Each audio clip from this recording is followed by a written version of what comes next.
어제 대통령과 여당 지도부의 만찬 회동이 의정 갈등 같은 주요 현안 논의 없이 끝난 것을 두고서 친한계와 친윤계가 시각차를 드러내고 있습니다. 특히 한동훈 대표의 독대 재요청을 두고서 또다시 공방이 이어질 분위기인데요. 한 대표는 대통령과의 허심탄회한 논의는 필요하다면서 조금 기다려보자고 했습니다. 취재기자 연결합니다. 임성재 기자. 네, 국회입니다. 네, 어제 대통령실 만찬이 있었고요. 오늘 여당 내 분위기가 좀 엇갈렸던 것 같은데 한 대표의 반응도 나왔죠? 전해주세요.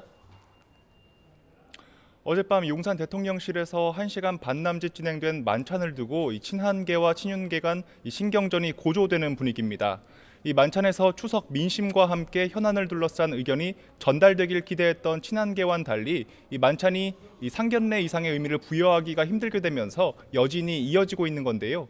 친한계 장동혁 최고위원은 SBS 라디오 인터뷰에서 이 현안을 논의할 수 있는 기회가 따로 없었다며 이 무산된 독대가 빨리 이뤄지면 좋겠다고 거듭 강조했습니다.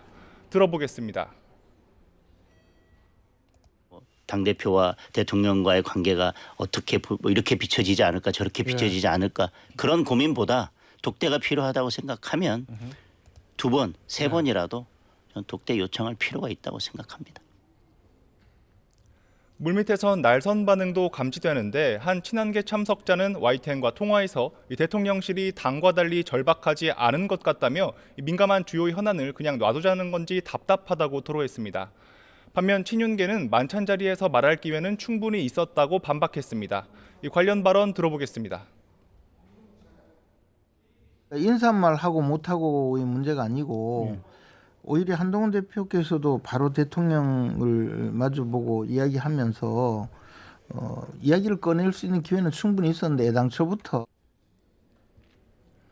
한 대표가 곧바로 독대를 다시 요청한 것에 반발하는 기류도 감지되는데 이 한 친윤계 의원은 YTN에 예의가 아니라며 그건 감정 싸움으로 비칠 수 있다고 비판했습니다. 다른 의원은 한 대표가 이 대통령과의 관계를 채권 채무자처럼 서로 어색하게 만들어 나가고 있다고도 표현했습니다. 이에 당사자인 한 대표는 대통령과 중요한 문제를 허심탄회하게 논의할 필요가 있다고 재차 강조하면서도 어제 만찬을 소통의 과정으로 봐달라고 말했습니다. 한 대표의 발언 들어보겠습니다.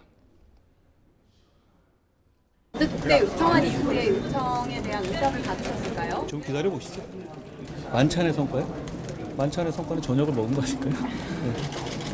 네. 제가 이게 소통의 과정이라고 길게 봐주시면 어떨까 싶어요. 이런 가운데 비윤으로 분류되는 유승민 전 의원은 SNS에서 이 최소한 의료 대란을 해결할 당정에 일치된 해법만큼은 꼭 나와야 했던 것 아니냐며 이 대통령과 당대표 모두 한심하다고 비난했습니다. 네, 더불어민주당 역시 여권의 만찬을 주시했는데요. 어떤 반응들이 나오고 있습니까? 민주당은 예상됐던 빈손 만찬이 현실화됐다는 반응입니다. 민주당은 공식 브리핑에서 이 국민의힘 의원들조차 밖에 나가 얘기하기 창피해 죽겠다고 말할 정도로 이 허무하게 끝난 빈 껍데기 만찬이었다고 비판했습니다. 들어보겠습니다. 의료 대란과 민생 위기는 말도 꺼내지 못할 거면서 고기 만찬은 도대체 왜 한 겁니까? 허무하게 끝난 빈 껍데기 만찬이었습니다. 이에 더해 국민의힘 한동훈 대표가 한계를 노출했다는 시각도 적잖게 나오고 있습니다. 야당 지도부 회의에서 나온 발언도 들어보겠습니다. 대통령과 독대 못하는 집권 여당의 대표, 그 뒷모습은 너무나 초라했습니다. 어제 만찬은 예상대로 빈손이었습니다. 민주당 한 관계자도 YTN과 통화에서 사실 대통령과 여당 대표란 게 수시로 만나는 사이라고 하는데 이 정무 라인이 완전히 상실한 거로 보이고 이 고립무원에 빠진 것 같다고 주장했습니다. 야당은 여권의 만찬을 빈손 회동으로 규정하고 민주당의 역할을 더 부각할 거로도 보입니다. 한 관계자는 의정 갈등 해소법 등에 있어 야당이 더 적극적으로 나서야 하는 상황이 돼버렸다며 이 손을 놓고 있는 정부에 이 집권 여당마저 정부와 끈이 닿지 않아 이 야당과 다름없는 상황이라며 부정적인 반응을 내놨습니다. 다만 우원식 국회의장은 여야 의정 협의체 구성이 논의될 거로 기대됐던 이 만찬이 성과 없이 끝난 것 등을 두고 이 정부가 뭘 했는지 모르겠다며 정부 비판에 초점을 맞췄습니다. 들어보겠습니다. 여당 대표까지 나서서 저렇게 하고 또 야당 대표도 의협도 만나고 이렇게 하는데 저는 도대체 정부가 뭘 했는지 모르겠어요. 네, 그리고 오늘 국회 내에서는 내일 본회의를 앞두고 여러 상임위원회가 가동됐죠. 여야는 일단 본회의를 하루 앞두고 이 민생법안 처리에 초점을 맞추는 기류입니다. 국회 법사위에선 이 딥페이크 성착취물인 걸 알면서도 이를 소지하거나 시청할 경우 최대 징역형을 받을 수 있도록 하는 법안을 처리했습니다. 이 야당이 추진하는 형법 개정안, 즉 검사의 법 왜곡죄 등은 오늘 논의되지 않은 것으로 알려졌습니다. 쟁점 법안보단 일명 모성보호 3법 등 민생법안 70여 건 처리에 초점을 맞추는 것으로 보입니다. 다만 운영위원회에선 이 대통령의 제2요구권을 제한하는 법안이 야당 주도로 소위로 붙여진 것을 두고 여당 의원들이 반발하면서 파행을 빚었습니다. 지금까지 국회에서 YTN 임성재입니다. 김건희 여사에게 명품 가방을 건넨 최재형 목사가 청탁금지법 혐의에 기소를 권고한 수사심의위원회의 결정을 검찰이 이행해달라고 했습니다. 최 목사는 오늘 위증죄 혐의 피의자 조사를 받기 위해서 서울 영등포경찰서에 출석한 자리에서 이같이 말했습니다. 이어 검찰이 불기소하지는 않을 것이라면서 직무 관련성과 청탁이 있었다는 점을 충분히 이해시켰기 때문에 이 같은 결과가 나왔다고 생각한다고 덧붙였습니다. 더불어민주당은 직무 관련성이 없다는 억지 논리는 깨졌다면서 김 여사도 기소해야 한다고 주장했습니다. 강유정 원내대변인은 면죄부를 주려고 공권력을 갖다 바친 검찰이 지금이라도 본분을 찾으려면 불기소를 권고한 1차 수사심의위원회 결정부터 다시 돌아봐야 한다면서 이같이 밝혔습니다.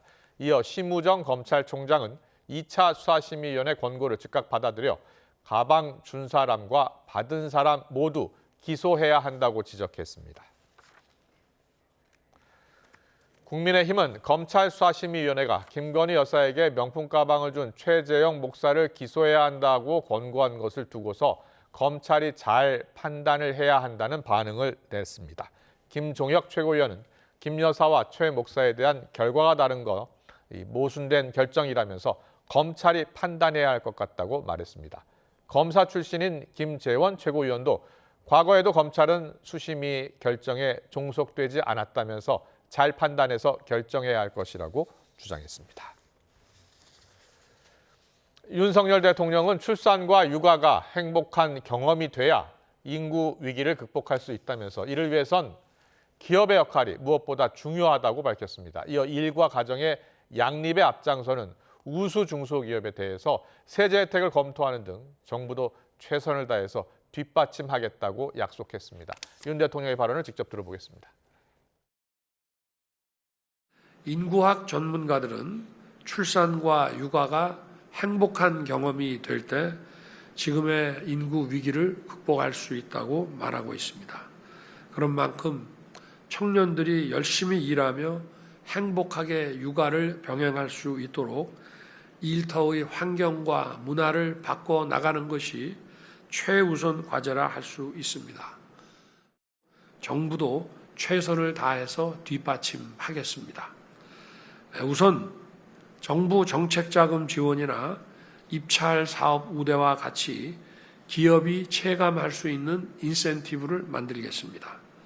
특히 2일 가정 양립에 앞장서고 있는 우수 중소기업에 대해서는 세제 혜택을 검토하고 국세 조사 유예와 같은 방안도 강구하겠습니다. 종합편성채널 출범 당시 불법으로 자본금을 끌어모은 MBN에 6개월 동안 업무정지 처분을 내린 건 부당하다는 항소심 판단이 나왔습니다. 1심 판단이 뒤집힌 건데 자세한 내용 취재기자 연결해서 알아보겠습니다. 김다연 기자. 네, 김다연입니다. 네, 1심과 달리 2심 법원은 MBN에 업무정지를 시키면 안 된다고 판결한 건데 자세히 정리해 주시죠. 서울고등법원은 오늘 MBN이 방송통신위원회를 상대로 업무정지 처분을 취소해달라며 낸 소송에서 1심을 뒤집고 원고 승소로 판결했습니다. 재판부는 직간접적인 영향을 모두 고려하면 사건 처분은 영업 취소와 같은 영향이 생길 우려가 크고 방통 위반 방송의 자유가 훼손될 여지에 대해서도 충분히 검토했어야 한다고 밝혔습니다. 그러면서 방통위는 비행위에 대한 조사 결과나 MBN의 소명 등을 두루 검토했을 뿐 언론기관의 공적 역할에 대한 검토는 제대로 이루어지지 않은 것 같다고 덧붙였습니다. 재판부는 또 MBN이 저지른 비위 행위가 언론기관으로서 사회적 기능을 본질적으로 훼손했다고 보기는 어려운 점 등을 고려하면 영업정지 처분이 적절하지 않다고 판단했습니다. 판결 직후 전국 언론노동조합 MBN 지부는 소수 경영진의 불법 행위로 직원들만 생존 위기에 내몰리는 건 부당한 일이었다며 이번 판결을 사필 귀정으로 받아들인 밝혔습니다. 반면 김태규 방통위원장 직무대행은 방통 판단이 완전히 틀렸다는 내용은 아니라 드러난다며 판결문을 보고 대응하겠다고 말했습니다. 앞서 MBN은 지난 2011년 출범 당시 종편 승인 조건인 최소 자본금 3천억 원을 채우기 위해 임직원 명의로 556억 원을 대출받아 출당하고 이를 숨기려 분식 회계까지 저지르나 지난 2020년 방통위에서 6개월 전면 업무정지 처분을 받았습니다. MBN은 법원에 불복 소송을 제기했지만 재작년 1심은 방통위의 처분 근거 5가지 중 4가지가 유효하다고 인정하며 원고 패소로 판결했습니다. 그런데 오늘 항소심에서 1심 판단이 뒤집히며 MBN은 일단 블랙아웃 위기에서 벗어날 단초를 마련했지만 방통위의 선고 여부가 이제 관건입니다. 지금까지 서울고등법원에서 YTN 김다현입니다. 아기 울음소리가 사라져가던 우리나라에 모처럼 반가운 소식이 들려왔습니다. 7월 출생아 수가 지난해 같은 달보다 꽤 많이 늘어나 7월 기준으로는 17년 만에 최대 증가율을 기록했고 혼인 건수도 역대 최대폭으로 늘었습니다. 김기봉 기자의 보도입니다. 올해 7월 세상에 나온 국내 출생아 수는 2만 601명으로 지난해 7월보다 1,516명 많았습니다. 이 같은 증가 수는 같은 7월 기준으로 2012년 이후 12년 만에 최대치입니다. 증가율로는 7.9%가 늘어난 건데 2007년 12.4% 이후 무려 17년 만에 최대 증가율 기록입니다. 모든 달의 증가율로 따져도 2012년 10월 9.2% 이후 최대 증가폭입니다. 출생아는 지난 4월과 5월 2%대의 증가를 보였다가 6월에 1.8% 감소했지만 한 달 만에 다시 큰 폭으로 는 것입니다. 코로나 이후 늘어난 혼인과 지난해 7월 낮았던 출생아 수에 따른 기저효과도 작용했다는 분석입니다. 2022년 8월부터 2023년 상반기까지 혼인 건수가 이제 전년 동월 대비해서 크게 증가한 부분이 있습니다. 그래서 혼인 신고하고 그다음에 첫째아 출산이 보통 평균 2년 정도가 되는데 앞뒤로 해서 이제 지금 7월 달에 이제 그거에 이제 거의 한 2년에 가까워지다 보니까 올 하반기에도 출생아 증가 추이가 이어질 것으로 예상돼 올해 합계 출산율 전망치도 기존의 0.68명에서 0.7명대로 올라갈 가능성이 커졌습니다. 7월 혼인 건수는 18,811건으로 지난해 7월보다 32.9% 증가했는데 관련 통계 작성 이후 최대 폭의 증가율입니다. 7월 혼인 신고 일수가 지난해 같은 달보다 이틀 늘었고 이 역시 기저효과도 있는 것으로 분석됩니다. 연령대별로는 30대 초반 혼인이 크게 늘었습니다. 7월의 신생아 증가에도 불구하고 사망자가 출생아보다 7,600여 명 더 많아 우리나라 인구는 57개월째 자연 감소를 이어갔습니다. YTN 김기봉입니다. 역대급 9월 폭염 뒤에 첫 서리가 한 달 이상 일찍 관측되면서 겨울 추위도 예상보다 이르게 찾아올 가능성이 커졌습니다. 기상청이 다음 달인 10월부터 12월까지의 3개월 기상 전망을 발표했는데요. 취재기자 연결해 자세히 들어보겠습니다. 김민경 기자. 네, 김민경입니다. 네, 요즘 날씨가 워낙 이례적이다 보니 앞으로 남은 가을과 초겨울 날씨도 걱정입니다. 어떻게 전망됐습니까? 네, 최근 기상청이 10월과 11월, 12월의 날씨를 예측한 3개월 전망을 발표했는데요. 10월은 예년보다 더운 날씨를, 11월은 예년과 비슷한 기온이 될 걸로 예상했고 겨울이 시작하는 12월에는 예년보다 기온이 낮을 걸로 전망했습니다. 우선 10월까지는 이동성 고기압의 영향으로 예년 기온을 웃돌 걸로 예측됐는데요. 특히 최고 기온과 평년 기온과의 수준 차이가 보통 5도 안팎으로 벌어져 상위 10% 안에 드는 이상고온 발생일수도 한 달에 3일 이상으로 평년보다 많을 걸로 예상했습니다. 하지만 11월부터는 예년과 비슷하게 다소 쌀쌀한 가을 날씨를 되찾겠고 중순 이후는 일시적으로 찬 공기가 남하하며 이른 추위가 찾아올 걸로 내다봤습니다. 겨울이 시작하는 12월에는 기온이 평년과 비슷하거나 낮을 걸로 전망됐는데요. 초겨울 예년보다 다소 춥게 시작할 수 있다고 보는 겁니다. 기상청은 겨울 초반에 차가운 대륙고기압이 확장하면서 기온이 크게 떨어질 때가 있겠다고 밝혔습니다. 이와 함께 지형적인 영향으로 서해안에는 눈이 내릴 때가 있다고 예보해 이 지역에서는 초겨울 추위 속 대설 대비도 필요할 걸로 보입니다. 하지만 겨울 초반이 춥다고 해서 겨우내 춥다고 단정할 수는 없는데요. 가을철 라니냐 상태로 전환될 가능성이 큰 데다 해수면 온도와 북극 해빙 등의 영향으로 기온의 변동성이 무척 크기 때문입니다. 기상청은 최근 급격한 기온 변화와 이례적인 날씨로 인한 건강관리에 철저한 대비가 필요하다고 당부했습니다. 지금까지 과학기상부에서 YTN 김민경입니다. 네, 오늘 아침 출근길에 경기 평택에 있는 대형 건설사 아파트 공사 현장에서 알루미늄 패널 수십 장이 아래로 떨어졌습니다. 일부가 도로에 추락하면서 차량 2대가 파손됐는데요. 취재기자 연결해 자세히 들어보겠습니다. 김철희 기자. 네, 사회부입니다. 네, 사고 소식 자세히 정리해 주시죠. 네, 당시 상황이 촬영된 차량 블랙박스 화면 보면서 설명하겠습니다. 오늘 아침 7시 반쯤 경기도 평택에 있는 도로 모습인데요.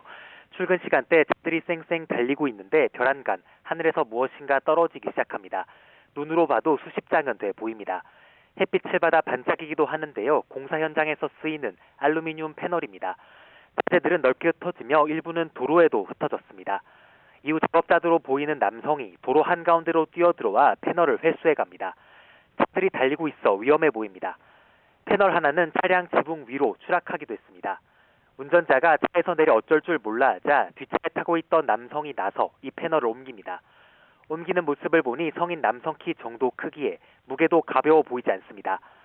사고가 난 곳은 경기 평택시에 있는 대형 건설사 아파트 공사 현장입니다.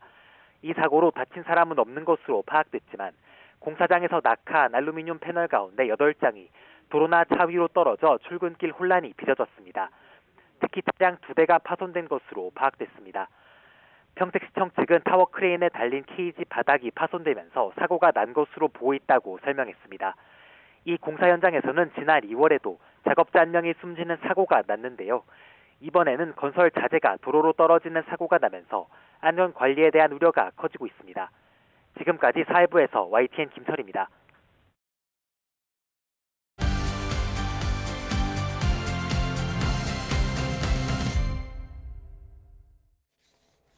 네, 정치의 겉과 속을 들여다보는 정치온 시작하겠습니다. 오늘은 김영우 전 국민의힘 의원, 박수현 더불어민주당 의원과 함께 지금 전국 상황 자세히 분석해 보겠습니다. 어서 오십시오. 안녕하세요. 안녕하세요. 안녕하세요. 네, 바로 어제 대통령과 여당 지도부의 만찬 회동 이야기부터 시작을 하겠습니다. 일단 90분 동안 진행이 됐고요. 우여곡절 끝에 성사는 됐습니다. 하지만 쉽지 않은 만찬이었습니다. 영상으로 만나보겠습니다. 추후 협의해야 될 거라고 이제 대통령실에서 얘기했는데 다시 한번 요청하실 계획이 있으신가요? 지금 제가 요청드리고 있지 않습니까? 지금 공개하기 어려운 여러 중요한 안들이 분명히 있고 내일이 어려우면 조만간 다시 꼭 필요하지 않나 이런 생각을 갖고 있습니다.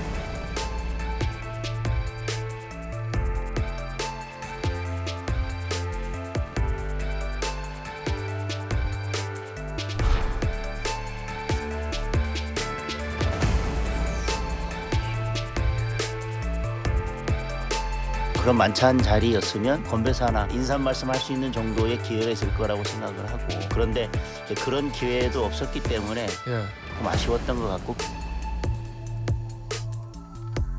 하지만 대통령실에선 복대를 공개적으로 요청하는 건 이상하다며 곧바로 불편한 심기를 내비쳤습니다.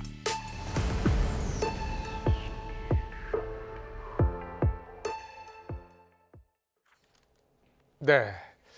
자, 한 대표가 다시 또 대통령과의 독대를 요청한 상황인데요. 먼저 어제 만찬 화면 저희가 이제 사진으로 보여드렸는데 보통은 대통령실에서 이제 영상을 제공하는데요. 이 사진만 제공을 해서 그 만찬 상황이 어땠는지 자세히 지금 설명해 드릴 수가 없는 상황인데요. 대통령실은 일단 화기애애했다라고 표현을 했습니다. 어제 만찬을 어떻게 보고 계세요? 그러니까 뭐 사진 4장만 보고는 알 수가 없는데 일단은 그 만찬장에 참여했던 인사들이 오늘 보니까 여러 그 매체 나와서 인터뷰를 하고 그랬어요. 그렇습니다. 근데 종합해 보면은 분위기가 화기애매했던 것 같습니다. 아, 그래? 그렇게 보세요? 굉장히 좀 이 전체적인 그 분위기를 전달하는 그 인사들의 얘기를 종합해 보면 예. 뭔가 좀 어색하고 불편했던 것 같아요. 아쉽고 보통의 경우에는 그래도 대통령하고 또 당 대표가 만나면 속 마음이야 어떻든 간에 국정을 책임진 최고의 지도자 아닙니까? 그러면은 당원들과 국민들을 안심시킨다는 차원에서라도 하기 싫어도 쇼라도 해야 됩니다. 악수하고 포옹도 하고 더 일찍 만났어야 되는데 뭐 이런 얘기도 하고 그래야 되는데 그렇지가 못했잖아요. 그냥 음식 얘기만 조금 나왔고 그리고 또 인사말 할 기회가 없었다는 건 그건 좀 정말 생소한 경험이에요. 왜냐하면 저희 같은 경우도 과거에 청와대에 가면은 그래도 초대받은 사람 중에 수장, 대표는 인사말을 합니다. 그거를 안 했던 적은 없어요. 의례적으로라도. 이번엔 인사말도 안 했다는 거예요? 안 했고 그리고 이제 사실 이런 게 좀 쌓이고 쌓인 것 같아요. 그러니까 대통령께서 해외 순방 나갈 때 공항에 배웅 나가고 마중 나갔었잖아요. 한동훈 대표가. 악수하는데 거의 1초도 안 걸렸잖아요. 이렇게 보면은. 근데 이제 지금 우리 이 정치가 우리나라가 처해 있는 상황이 굉장히 좀 급박하잖아요. 대통령 지지율도 정체돼 있고 당의 지지율도 굉장히 좀 정체돼 있는 이런 상황에서는 또 우리가 풀어야 될 숙제가 많은 때에 대통령과 당 대표는 쇼라도 해야 된다. 근데 그것도 못했다. 굉장히 안타깝습니다. 하나 더 물어보겠습니다. 이 지금 윤석열 대통령과 한동훈 대표 간의 이 갈등의 골이 더 깊어지는 것 같거든요. 지금 그 갈등의 골이 분명히 있어 보입니다. 이거를 뭐 부인하기는 어렵죠. 그리고 이 독대를 하기 위해서는 별도의 협상이 필요하다. 뭐 이런 얘기까지 나오는데 대통령실에서 그렇게 밝혔죠? 별도의 말이 안 되는 필요하다. 거죠. 당 대표하고 대통령이 사실 수시로 통화하고 이렇게 만날 수 있어야 되는데 이것도 협상이 필요하다. 와, 이거는 뭐 저로서는 도저히 이해할 수 없는 그런 상황입니다. 자, 안타깝습니다. 박수영 의원께서는 지난 정부 때 청와대에 계셨었잖아요. 당정 간 이렇게 만찬을 한 적이 있었습니까? 그 만찬을 하고 안 하고의 문제가 아니라 만찬을 하고 당 대표와 대통령 사이에 독대를 하고 뭐 이런 문제를 가지고 이렇게 시끄러운 일이 없죠. 어떻게 보고 계세요 지금? 아니 그러니까 지금 김영우 우리 의원님께서도 논평을 하시는데 굉장히 좀 곤혹스러워하시지 않습니까? 야당 입장에서는 뭐 더 말할 필요도 없겠죠. 그런데 그냥 뭐 정치적 의미 빼고 김영우 의원님 말씀하신 대로 지금 국민의 삶이 어떤가를 생각해 보면 뭐 저런 모습을 보이고 뭐 국민을 안심시키기 위한 쇼도 하지 못하는 이런 무능력 이런 걸 지금 상황 인식 현재에 대한 상황 인식이 대통령실과 집권 여당의 상황 인식이 너무 한가하다. 그래서 화기애애했다라고 한 대통령실의 논평이 얼마나 국민의 삶과 국민의 생각과 떨어져 있는가. 자기들끼리 화기애애하면 뭐합니까? 화기애애하지도 않았지만 그것을 억지로 화기애애했다라고 뭐 제가 뭐 청와대 대변인이나 홍보수석이라도 그렇게 했을 텐데 그러나 국민 보시기에 그렇게 느껴지지 않잖아요. 누구의 책임이 더 크다고 보세요? 아마 제가 볼 때는 지금 이번 경우는 대통령실이 더 책임이 크다 이렇게 봅니다. 왜냐하면 당은 추석 때 이를 비롯해서 지금 현재의 어려운 민심을 대통령께 좀 전달하겠다는 그런 입장이잖아요. 그러면 대통령실에서는 적어도 이 문제에 대해서 그래 한번 들어보자라고 서로 조율을 해야 되는 그런 폭넓은 입장을 좀 가지셔야 된다고 생각을 해요. 그래서 이런 문제는 뭐 정확히 제 경험칙상 보면 지금 이런 때는 한동훈 대표 독대 요청을 또 하지 않습니까? 그만큼 민심을 전달해야 할 내 역할이 크다라고 하는 것을 본인이 이제 알게 된 거예요.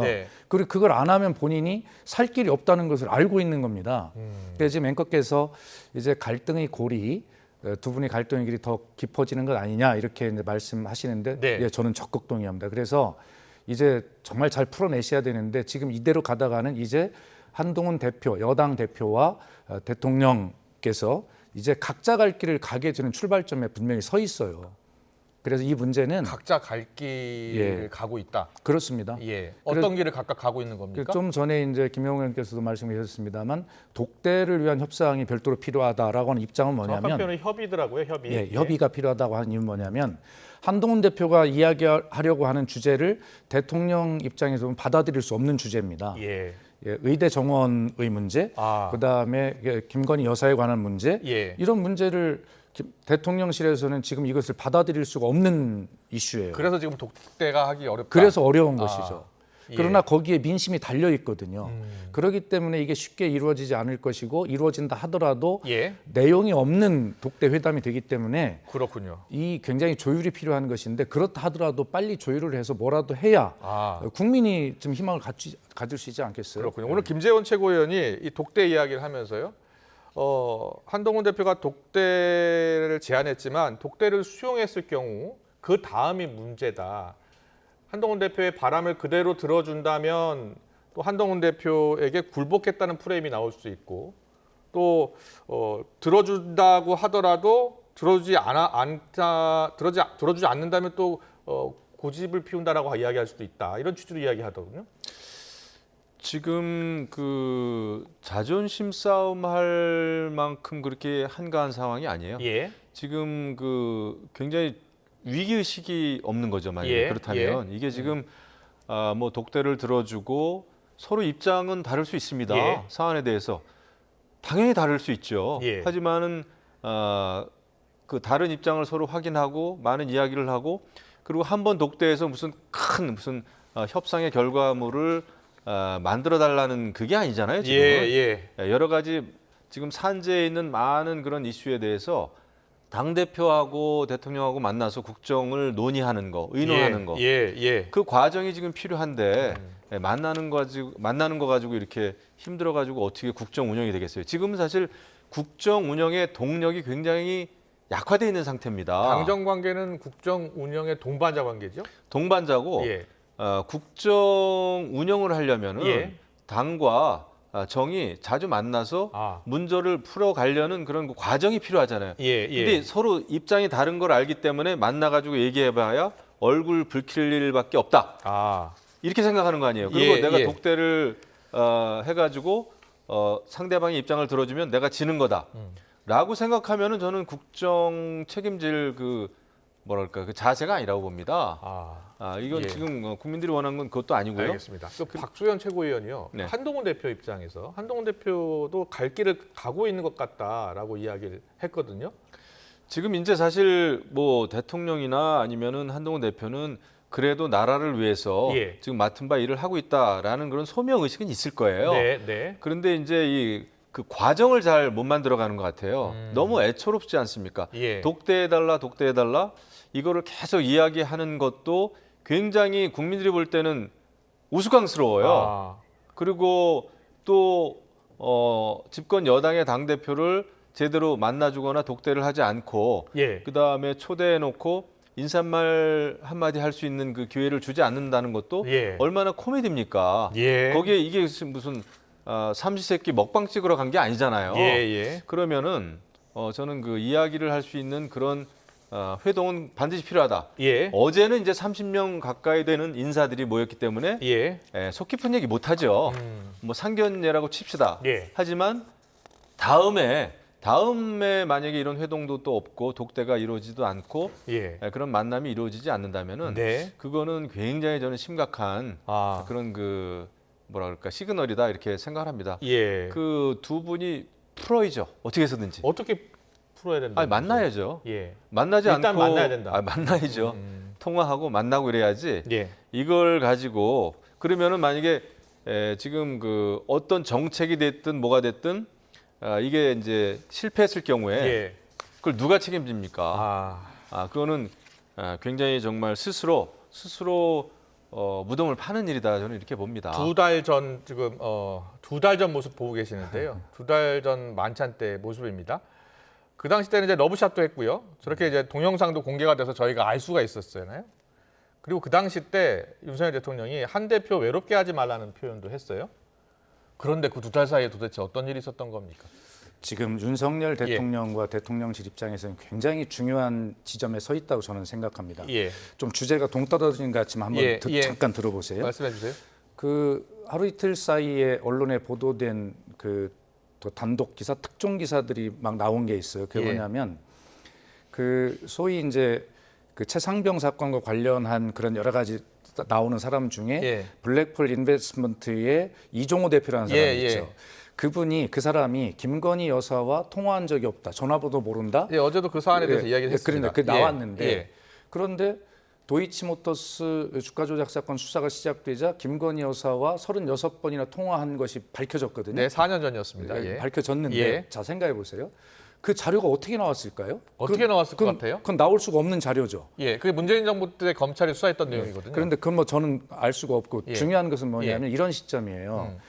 알 수가 없는 자료가 나와서 언론에 단독 보도가 된다. 이것은 뭐냐면 누군가 가지고 있다가 언론에 준 것이거든요.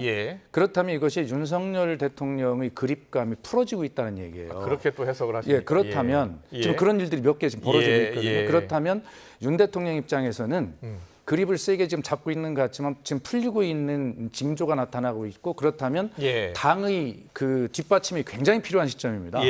그런 측면에서 볼 때 대통령이 이제 임기 2년 좀 지났는데 앞으로 1, 2년을 더 강하게 끌고 가기 위해서는 그리고 개혁의 성과를 내기 위해서는 당의 뒷받침이 절대적으로 필요하고 한동훈 대표와의 동행이 절대적으로 필요한 시점이에요. 그렇군요. 지금 만약에 여기서 그립이 더 풀려가지고 당의 도움도 받지 못하고 한동훈 대표 각자 갈 길을 간다. 그러면 국정 운영 동력이라는 게 아까 우리 의원님 말씀하신 대로 완전히 지금 떨어지게 되는 것이거든요. 그럼 바로 레임덕인 거예요. 이런 시점에서 그 윤석열 대통령께서 한동훈 대표를 과거에 같이 일하던 부하 검사나 후배 검사죠. 후배 검사이거나 아니면 자기가 임명했던 법무부 장관이거나 아니면 임명에 비슷했던 비대위원장 시절의 한동훈이 아닙니다. 지금은 당원과 국민의 모든 그 선출 과정을 통해서 선출된 정식 당 대표입니다.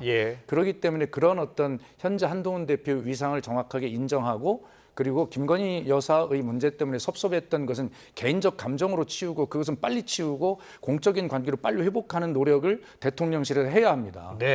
그렇다면 한동훈 대표가 다시 지금 독대를 요청한 상황인데 대통령실이 수용을 해야 한다는 입장이 있잖아요. 당연히 수용해야죠. 언제쯤 있을 것 같아요? 아마 저는 오랜 시간 끌으면 안 돼요. 아까 계속 얘기한 대로 국민이 지금 기다리고 있습니다. 알겠습니다.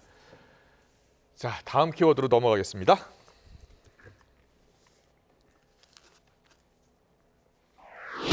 다음 키워드는 악마화입니다. 김건희 여사에게 고가의 가방을 건넨 최재형 목사에 대한 검찰 수사심의위원회가 어제 늦은 밤에 이제 결론이 났죠. 최재형 목사의 청탁금지법 위반 혐의에 대해서 대검찰청 수사심의위원회가 기소 권고 의견을 냈습니다. 여기에 대해서 윤상현 의원은 최재형 목사가 김 여사를 악마화하려는 목적을 갖고 있다고 주장을 했는데요. 관련 내용 여야 목소리 듣고 오겠습니다. 최재형 목사라는 분이요, 이 사람은 사상이 의심스러운 분입니다. 이 사람 목사가 아닙니다. 목적을 가지고 김건희 여사 악마시키고 지올백을 준 게 청탁 목적이 아니라 적결 위한 수단이다 얘기했다가 또 수사심의 가서는 완전히 180도 의견을 바꿔서 청탁 목적으로 줬다 이런 식으로 바꿨거든요. 검찰 진술하고 달라요. 김 여사가 받은 명품백에 청탁 목적이 있었고 윤석열 대통령과의 직무 관련성도 인정한 것으로 보입니다. 김 여사에게 불기소 권고 의견을 낸 것과는 배치됩니다. 다시 말해 각각의 수심위가 동일한 혐의에 대해서 다른 의견을 낸 겁니다. 이제 공은 검찰로 넘어갔습니다. 수사심의위원회 결론이 어젯밤 늦게 나왔죠. 핵심이 명품 가방을 건넨 것, 이 명품 가방 선물이 과연 만남을 위한 것이냐 아니면 청탁용이냐, 이게 이제 핵심이었어요. 청탁용이면은 대통령의 직무 관련성이 있어야 하는데 그동안 검찰은 만남을 위한 수단으로 봤고요. 그리고 김 여사 수사심의도 같은 결론이었는데 어제 최 목사 수사심의위는 다른 결론을 낸 겁니다. 자, 검찰은요, 2차례 수사심의위원회 결정을 참고해서 결정을 할 예정이라고 했어요. 검찰이 어떤 결정 내릴 것 같습니까? 검찰이 곤혹스럽긴 하겠죠. 똑같은 사안에 대해서 수사심의위원회가 각각 다른 입장을 냈잖아요. 그러니까요. 김건희 여사한테는 뭐 불기소 권고, 최재형 목사한테는 기소 권고. 이런 경우라면은 그런데 이 사건에서 한 사람은 기소하고 한 사람은 불기소 이렇게 해버리면 검찰이 그 이후에 몰아닥칠 그 어떤 정치적인 역풍이 있겠죠. 그래서 뭐 이럴 바에야 그 둘 다 불기소 처분을 내릴 가능성이 높겠죠. 확률적으로. 상식적으로 생각했을 때. 그래서 이제 고민을 할 텐데 윤상현 의원의 말도 맞죠. 사실 최재형 목사가 그런 그 가방을 전달하고 그다음에 몰래 카메라를 설치를 해가지고 그 녹취를 하고 또 공개를 하고 그것도 이제 가방도 뭐 어느 언론사에서 사준 거를 가지고 그러니까 이제 김건희 여사를 어떻게 해서든지 올가매려고 이렇게 했는데 거기에 덜커덕 김건희 여사가 사실 말려들었죠. 어쨌거나 중요한 것은 근데 최재형 목사의 그런 아주 악한 아주 잘못된 의도가 있다고 하더라도 거기에 말려들었기 때문에 그게 세상에 지금 알려진 거 아닙니까? 그럼 이제 거기에 대해서 어떤 법적인 거를 차치하고라도 이제 뭐 대국민 사죄나 사과나 이런 거를 이제 원했던 거죠. 근데 그게 이루어지지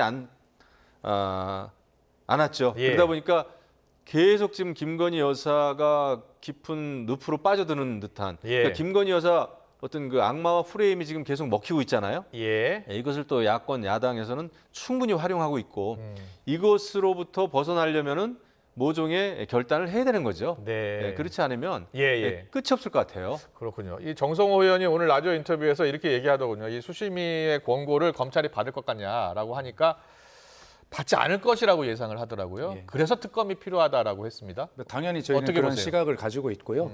검찰은 애초에 김건희 여사에 대한 수심위가 불기소로 권고를 했을 때 이 두 건에 대해서 검찰은 다 불기소 방침을 세웠을 것입니다. 당연하겠죠.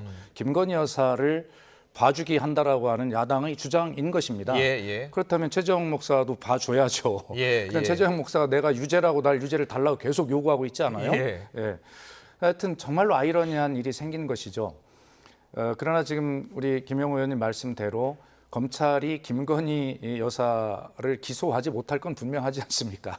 그렇게 보시는 거예요? 그렇게 보죠. 그렇다면 검찰은 기소를 하는 조직이기 때문에 기소 권고를 한 수심위 결정에 대해서 한 번도 불기소를 한 적이 없어요. 지금까지 다 기소를 했습니다. 근데 최초로 기소 권고를 받아들이지 않고 불기소하는 최초의 사례가 될 것입니다. 그래서 김건희 여사에게 결과적으로 법적인 면죄부가 완성은 되겠으나 그러나 결과적으로 김 의원께서도 걱정하시듯이 국민의 정서상 이 문제는 굉장히 심각한 폭풍에 시달릴 수밖에 없다. 검찰도 그 폭풍을 알겠지만 그러나 이것은 어쩔 수 없는 딜레마에 빠져 있는 검찰이 매우 곤혹스러운 그런 입장에서 달리 선택할 길이 없을 것이다. 이 문제에 대해서 야당의 어떤 특검 필요에 대한 주장이나 공세는 강화될 수밖에 없지 않겠습니까? 알겠습니다. 이 검찰이 최종 어떤 선택을 할지 좀 지켜보겠습니다. 다음 키워드로 넘어가겠습니다.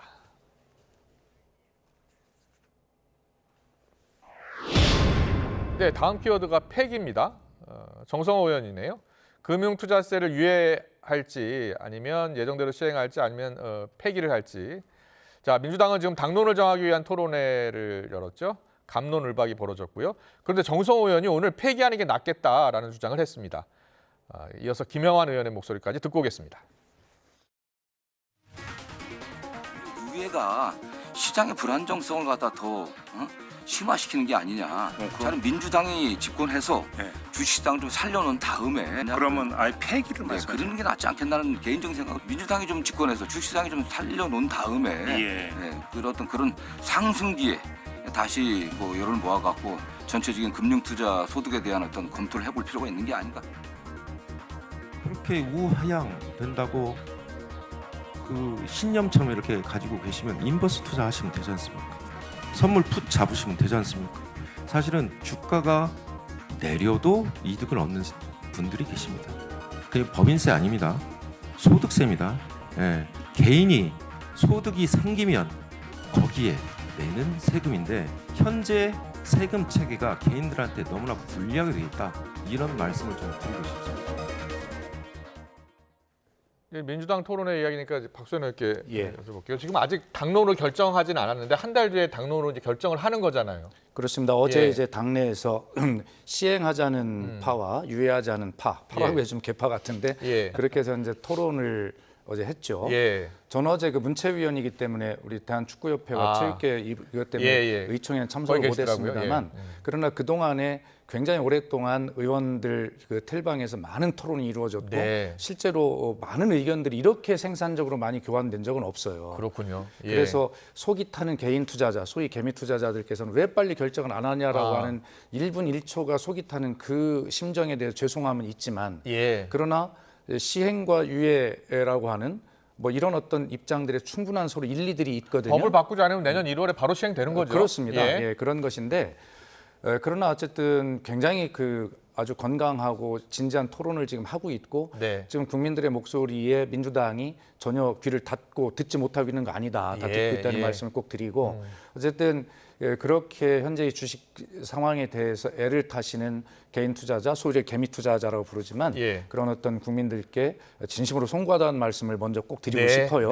그리고 김영환 의원의 저 인버스 투자 발언도 사실은 그 당내 이제 토론 과정에서 우리 그 김병욱 전 의원이 질문을 한 것이죠.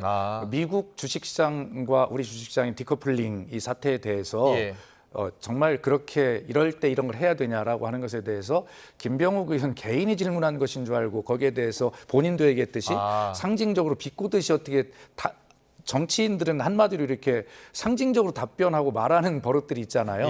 근데 저것을 그 많은 그 투자자들이 보고 있다는 생각을 못 하신 거죠. 그래서 심정이 상하신 것인데 어쨌든 본인도 그렇게 이제 해명을 하고 있고 그래서 충분하게 많은 고민을 하고 있고 빠른 시간 내에 될 수 있으면 결정을 할 것이다 이렇게 알고 있습니다. 인버스 투자라는 게요. 인버스가 이제 영어로 거꾸로 반대로 이런 뜻이어서 주식 가치가 떨어지면 돈을 벌게 되는 일종의 역투자를 말하는데 투자 커뮤니티에서는 여러 비판의 목소리가 많았던 것 같아요. 한동훈 대표도 더불어민주당이 대한민국의 인버스에 투자하자는 것이냐라고 목소리를 냈더군요.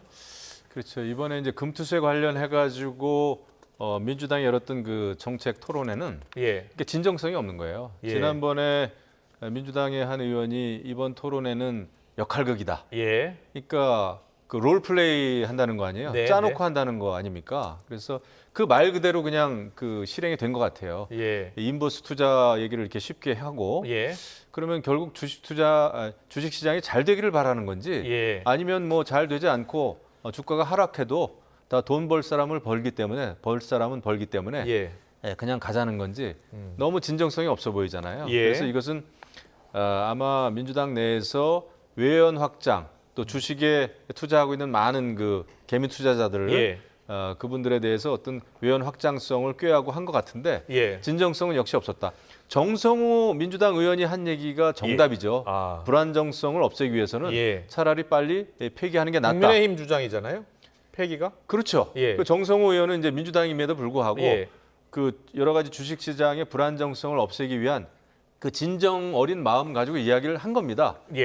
그것이 합리적인 입장이죠. 물론 개인 입장이라는 전제하에 얘기를 했습니다마는 그래서 이것은 계속 끌 것이 아니라 빨리 매듭을 져야 된다. 그런데요, 저 법안 만들 때 여야가 합의해서 처리한 거 아니었어요? 그래도 지금 이제 그 당시하고 그 이후에 계속 우리 경제 상황이 안 좋고 주식 시장이 불안하고 이런 상황이기 때문에 상황을 반영하는 거죠. 해야 한다. 그렇죠. 반영하는 거죠. 그래서 이제 계속 유예가 됐던 건데 계속 유예만 시키느니 폐기하든가 해야지. 그렇지 않고 지금 이 상황이 지속된다는 것은 주식시장에 대해서 너무 그냥 책임을 방기하는 게 아니냐 이런 입장이죠. 그럼 김명우 의원은 민주당이 어떤 결론을 낼 것 같습니까? 지금 뭐 갑론을박이 계속 있어 왔잖아요.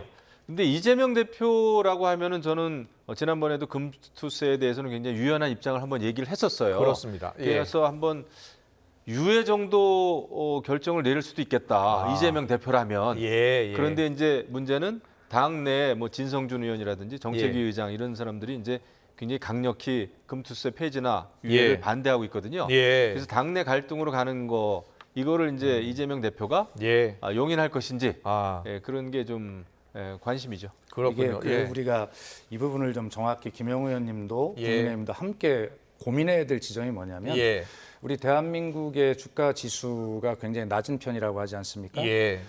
지금 통상적으로 제가 뭐 주식 투자를 저는 하는 사람이라 잘 모르겠습니다만 공부를 해보면 GDP 상승의 3.5배 정도와 이렇게 쭉 이제 같이 간다는 3.5배가 GDP가 성장했으면 주식시장도 그 성장을 해야 되는 것인데 그런데 그런 비율로 따져 보면 현재 우리나라 주식 시장의 지수가 한 6천 정도 돼야 된다는 얘기예요.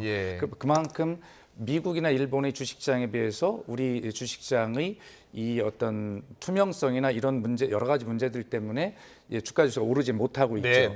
코로나 이후에 2022년, 23년 이후에도 그랬고 2023년 올해 상반기에도 미국, 일본의 주식시장에 비해서 우리나라는 현저히 떨어지는 그런 상황이에요. 그럼 주식투자협회, 주식투자 커뮤니티에서는 만약에 이 금투세를 예정대로 시행을 하면 더 어려질 것이다 이렇게 걱정하는 것 같아요. 그런 부분도 고민을 하고 있는데 그러나 가장 우리가 함께 고민하자고 하는 문제는 뭐냐면 한국 주식시장의 이런 어떤 그 튼튼한 건전성 이런 것들을 충분하게 높이는 조치를 같이 해야 된다. 그래서 민주당의 입장도 이런 거예요. 그것이 이제 여러 가지 상법 개정안을 함께 해야 되는데 민주당도 진정성이 없는 거 맞아요. 인정하겠습니다. 그러나 금투세에 대한 논쟁이 진정성이 없다는 것이 아니라 정말 걱정이 있으면 이 상법 개정안을 빨리 내고 한국의 주식시장을 안정시키기 위한 여러 가지 조치들을 같이 해야 되는데 민주당은 예를 들어서 유예하자는 입장도 뭐냐면 우선 상법 개정안 등 안정 조치를 다른 조치를 충분하게 하고 유예한 다음에 이런 것이고 시행하자는 입장도 뭐냐면 시행과 동시에 상법 개정안 등 이런 조치를 같이 병행해야 한다 이런 것이거든요. 그래서 고민은 어떤 그런 그 금투세에 대한 여러 가지 부작용과 이런 걱정하시는 목소리를 충분히 알아들으면서도 전체적으로 주식시장을 건강하게 살려내기 위한 건강하게 만드는 이런 조치들을 반드시 우리가 여야가 함께 머리를 맞대고 해야 된다. 이것은 분명한 사실입니다. 그건 그대로 하더라도 지금 구조적으로 전체적인 그 시스템 자체를 바꾸기는 어렵고요. 그나마 우리 주식시장이 그나마 금투세가 없었다는 거 그게 유일한 지금 장점이었거든요. 해외 시장에 비해서. 근데 이거를 시행하게 되면은 아마 굉장히 주식시장이 어려워질 거예요. 잘 듣고 있습니다. 자, 민주당이 어떤 결론을 낼지 지켜보고요. 자, 마지막 주제로 가보겠습니다. 지금 호남에서요. 민주당과 혁신당이 재보궐선거, 이제 재선거를 놓고 지금 치열하게 지금 경쟁을 하고 있잖아요. 근데 이번에 혁신당의 황현선 사무총장이 민주당을 호남의 국민의힘 이렇게 표현하면서 김성회 민주당 대변인이 부적절한 언행이니까 해임해야 된다라고 또 주장하고 나섰어요. 이제 감정이 상한 겁니다. 그러네요. 부적절하네요. 국민의힘은 후보도 안 낸 것도 계시던데. 하여튼 뭐 선거 때 이제 저런 상징적 표현들을 아까도 말씀드렸습니다만 정치인들이 흔히 쓰고 그러는데 도를 이제 넘는 것이 있고 이제 있거든요. 그러나 실수를 하게 돼 있어요. 근데 저 문제는 아마 이런 걸 것입니다. 민주당이 오랫동안 호남 지역에서 맹주 역할을 하고 그래서 그랬는데도 호남 지역의 유권자들에게 도대체 무엇을 시원하게 한번 해준 것이 있느냐. 선거 때만 표를 얻어가지. 그러면서 이제 상대적으로 조국 혁신당이 그동안 민주당보다 더 많은 변화를 호남에 가져올 수 있다라고 하면서 민주당을 상대적으로 조국 혁신당보다는 이제 보수적인 그런 쪽으로 이제 몰아붙이기 위한 그런 어떤 상징적 표현이라고 생각이 되는데 저런 문제 실수할 수 있습니다만 뭐 도가 넘었으면 빨리 사과하고 바로 잡는 것이 맞겠다 이런 생각이 듭니다. 뭐 양당이 지금 뭐 고인물, 상한물 이렇게 뭐 논평하면서 경쟁하고 있는데 황현선 사무총장의 이야기를 들어보면 이제 호남 같은 경우에는 이제 공천이 당선 아니었냐라는 식으로 이야기를 하면서 국민의힘에 비유를 했는데 여기에 대해서 민주당이 강하게 반발하고 있는 거예요. 어떻게 보고 계세요? 민주당이 강하게 반발하기도 어렵습니다. 사실 제가 보기에 밖에서 보기에는 지금 호남 쪽 민심은 사실 민주당으로부터 계속 멀어지고 있다. 지난번에 민주당 전당대회 때도 그 호남 쪽에서는 그 투표율이 굉장히 낮았습니다. 그거는 민주당한테 보내왔던 지지를 조금씩 철회하고 있는데 그 틈새를 조국 혁신당이 지금 파고 들고 있죠. 근데 지금 이게 이제 왜 무엇을 보여주는 거 하니 내후년에 있을 지방선거, 2026년 지방선거에서 벌어질 일들이 지금 미리 벌어지는 예고편입니다. 결국은 민주당과 조국혁신당은 피할 수 없는 그 갈등, 경쟁할 수밖에 없는 운명이에요. 그렇군요. 더더군다나 양쪽 당의 수장인 이제 이재명 대표와 조국 대표는 아마 피할 수 없는 그 대결을 할 수밖에 없을 겁니다. 그리고 지금 이제 민주당의 최고위원들도 그렇고 지금 서로 조국혁신당하고 굉장히 수위가 높은 막말들을 해요. 고인물, 상한물, 그거보다 더 심한 얘기도 굉장히 많이 하더라고요. 이것은 우리 뭐라 그럴까요? 정치의 어떤 품격이라 그럴까? 최소한 그런 것도 저버리는 그런 행위인데 좋지는 않죠. 어쨌거나 공정하게 경쟁을 해야 되는 게 맞죠. 알겠습니다. 박수현 의원께 짧게 하나만 물어볼게요. 지민 비주였잖아요. 그렇습니다. 지난 총선 때 지역구는 민주당, 그리고 비례대표는 조국당이었잖아요. 근데 그게 이제 앞으로 깨지는 겁니까? 글쎄 자연스럽게 저 조국 혁신당이 내년 지방선거에서 뭐 지역구에 출마를 전혀 안 시킨다 이런 건 기대할 수 없는 상황 아닐까요? 그래서 자연스럽게 지역에서 경쟁도 하고 서로 좋은 경쟁을 하면 되는 것이고요. 뭐 그런 것을 두려워할 필요 없다 생각하고 우리 김영우 의원님 말씀 중에 한 가지를 좀 바로잡고 싶은 것은 호남에서 지난번 당대표 선거 때 투표율이 많이 낮았다 말씀하셨는데 그렇지 않습니다. 그래서 그 이재명 대표가 처음 당선될 때의 전당대회보다 이번 전당대회가 전체적으로 투표율이 다 높았다 이런 말씀을 드리고요. 그러나 어쨌든 호남이 민주당에서 갖는 그 역사적 중요성 그리고 실제 민주주의가 형성되고 성숙되어가는 과정에서 호남의 위대함을 절대 잊지 않고 있습니다. 네, 알겠습니다. 오늘 정치원은 여기까지 듣겠습니다. 지금까지 김영우 전 국민의힘 의원, 박수현 더불어민주당 의원과 함께했습니다. 잘 들었습니다. 고맙습니다.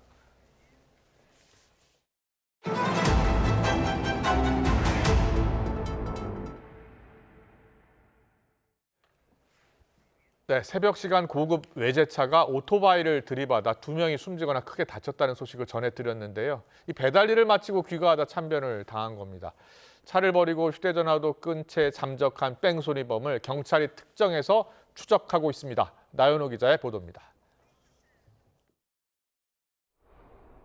질주하던 고급 외제차가 속도를 줄이지 않은 채 앞서가던 오토바이를 그대로 들이받습니다. 큰 충격에 오토바이가 수십 미터를 날아가고 파편이 사방에 튑니다. 이 사고로 오토바이 뒷좌석에 탔던 20대 여성이 숨지고 남자친구인 운전자도 크게 다쳤습니다. 배달 일을 마치고 귀가하다 연인이 참변을 당한 겁니다. 사고를 낸 운전자는 아무 구호 조치 없이 500m를 더 달리다가 아예 차를 버리고 동승자와 함께 도주했습니다. 가해 차량은 서울의 모 법인 소유로 실제 운전자는 차량 보험 가입자와 연관된 인물로 지목됐습니다.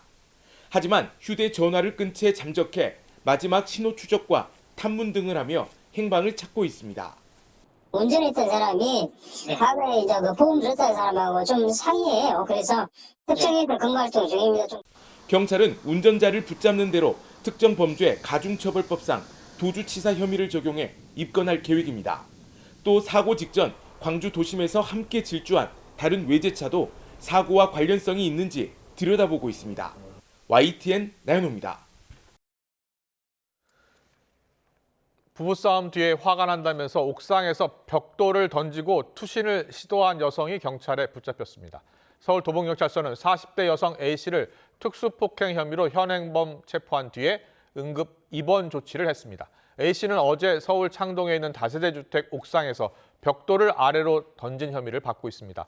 당시 아래에는 사람이 있었지만 다치지는 않은 것으로 파악됐습니다. 제주 해안가에서는 멸종 위기종인 푸른바다 거북이 구조됐습니다. 오늘 아침 제주 구좌읍 방파제 부근에서 거북이가 그물에 걸려 빠져나가지 못한다는 신고가 해경에 신고가 됐습니다. 해경과 아쿠아플라넷이 확인한 결과 거북이 그물에 걸리지는 않았지만 스스로 잠수할 수 없을 정도로 건강이 나빴던 것으로 확인이 됐습니다. 앞으로 정밀 검사를 통해서 거북이의 방류 여부를 결정하기로 했습니다. 오늘 오전 8시쯤 충남 당진시 신평면에서 멧돼지 수십 마리가 출몰했다는 신고가 소방당국에 접수됐습니다. 당진시와 소방당국 등은 엽사 3명과 현장 대응단, 드론 등을 투입해서 3마리를 사살했고 현재까지 인명피해는 없다고 밝혔습니다. 소방당국은 신고된 멧돼지는 20마리에서 22마리 정도 되지만 현재까지 드론을 이용해서 확인된 건 106마리라면서 추가 확인에 나선 상황입니다. 지난해 정부의 종합대책 발표에도 학교 폭력이 계속 증가한 것으로 나타났습니다. 폭력을 당했다고 답한 학생 비율이 전수조사를 시작한 이래 두 번째로 높았는데 딥페이크 범죄를 포함한 사이버 폭력과 성폭력 피해 응답률도 잇따라 상승했습니다. 이문석 기자의 보도입니다. 학교 폭력이 4년 연속 증가한 거로 나타났습니다. 교육부가 전국 시도교육청과 초중고 전체 학생을 대상으로 실태조사를 벌인 결과입니다. 100명 중 2.1명꼴로 학교 폭력을 당했다고 답해 피해 응답률은 4년째 상승했고 전수조사를 시작한 2013년을 제외하고 가장 높은 수치를 기록했습니다. 초등학생 피해 응답률이 4.2%로 1.6%인 중학생, 0.5%인 고등학생보다 높아 학교 폭력 저연령화 현상이 뚜렷했습니다. 피해 유형은 언어 폭력이 40% 가까이 돼 가장 많았고 집단 따돌림과 신체 폭력이 각각 15.5%로 뒤를 이었습니다. 특히 신체 폭력은 지난해 전수조사 때보다 줄어든 반면 딥페이크 범죄를 포함한 사이버 폭력과 성폭력은 늘었습니다. 학교 폭력을 목격했다고 답한 비율도 5%로 지난해보다 소폭 증가했는데 초등학생이 8.5%로 제일 높았습니다. 피해 뒤 주위에 알리거나 신고했다는 비율은 92.3%로 지난해와 같았고 폭력을 목격하고 방관했다는 비율은 30.5%로 조금 줄었습니다. 지난해 초 정부는 학교폭력 가해자에 대한 조치를 강화하는 내용의 학교폭력 근절 종합대책을 발표했습니다. 교원단체들은 그런데도 학교폭력이 계속 증가세를 보이고 있다며 더 강력한 대응 방안이 필요하다고 지적했습니다. 사후 대책에 그치다 보니까 이제 예방적 측면이 굉장히 이제 미흡하고 학교 폭력의 그런 발생 원인이 매우 복합적이기 때문에 여러 가지 예방 대책이 필요하다고 봅니다.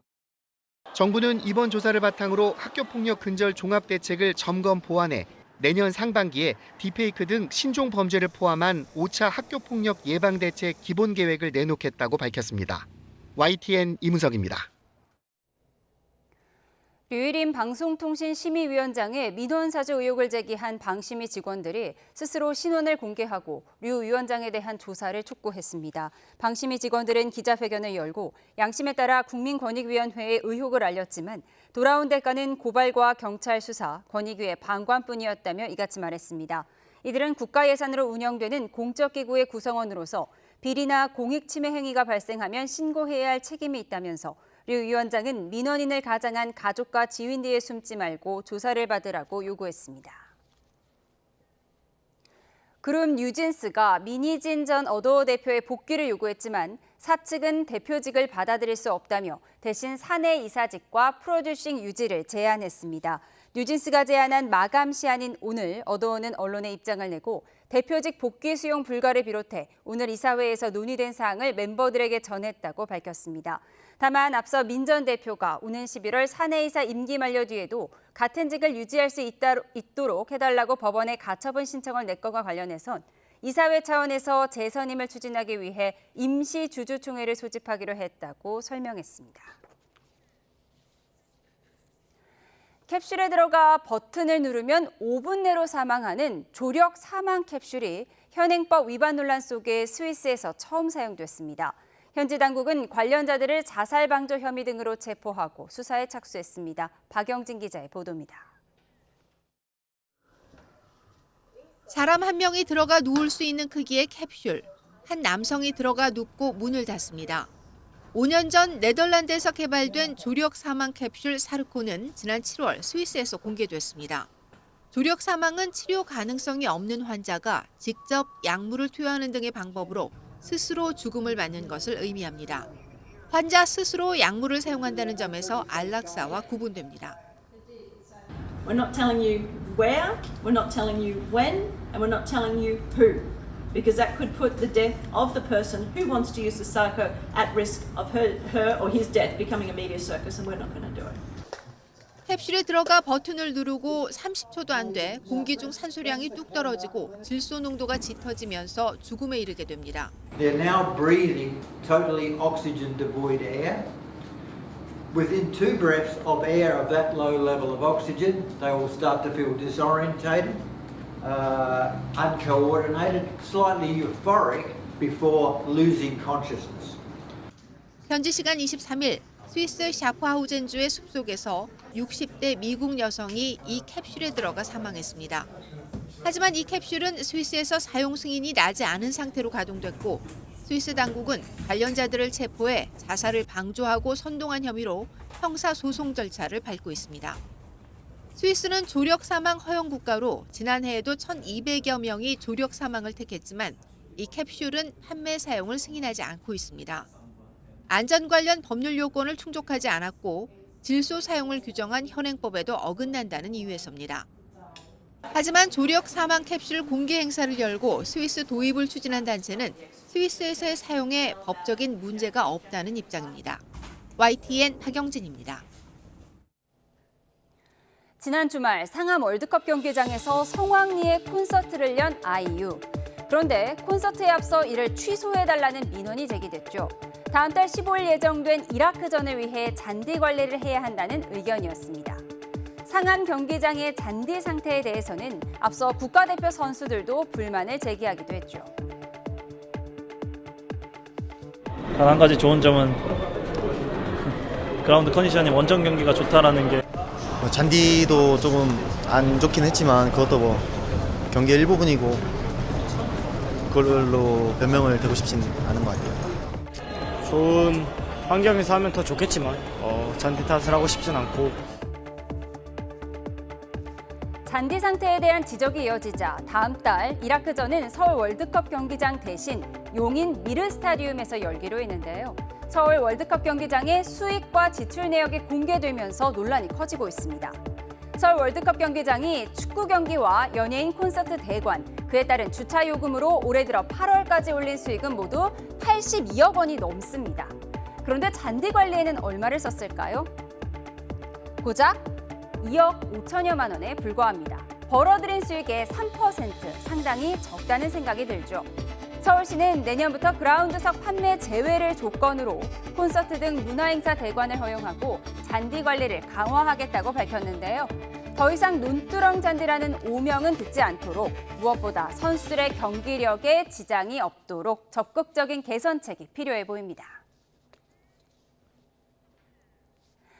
쉴 새 없이 먹고 또 편안하게 낮잠에 빠진 자이언트 판다.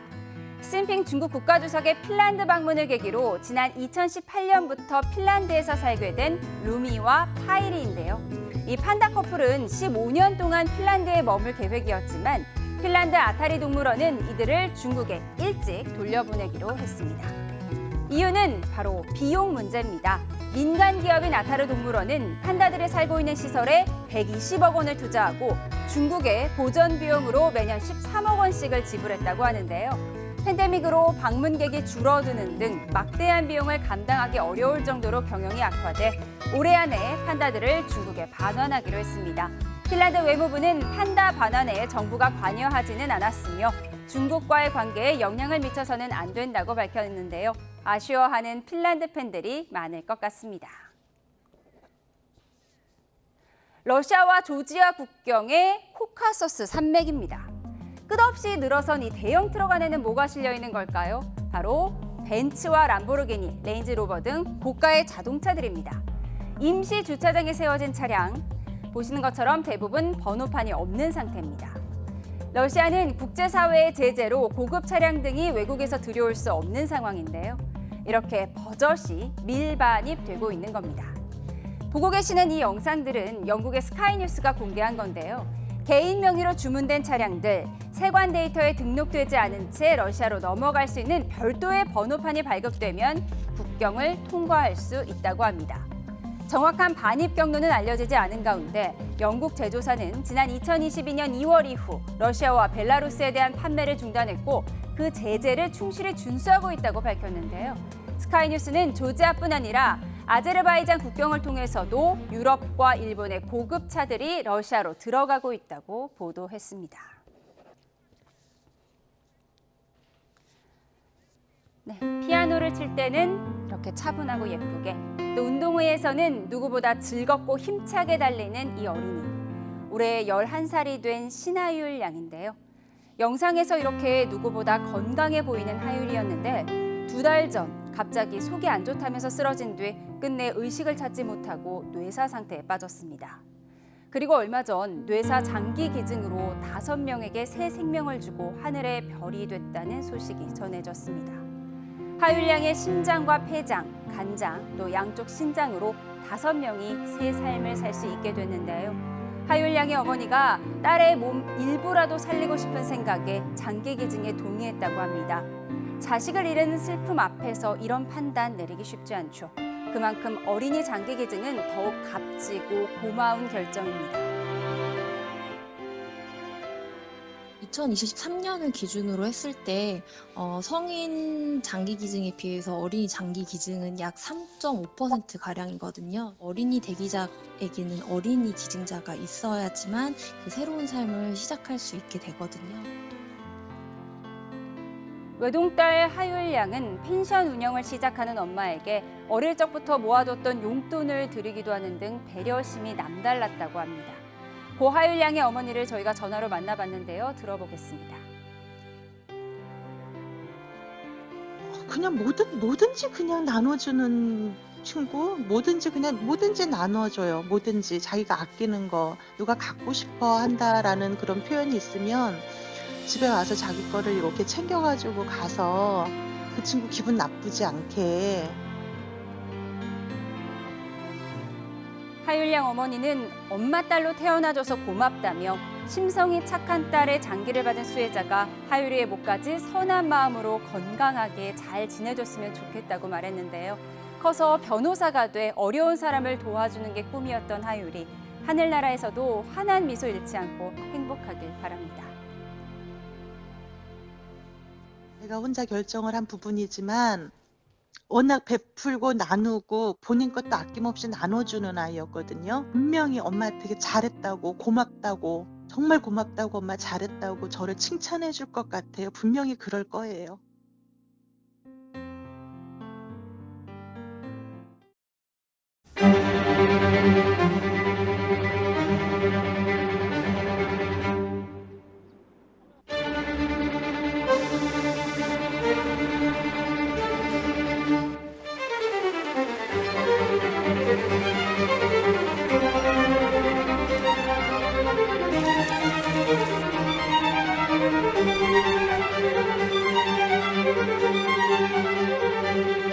이건 너무한 거 아니냐고.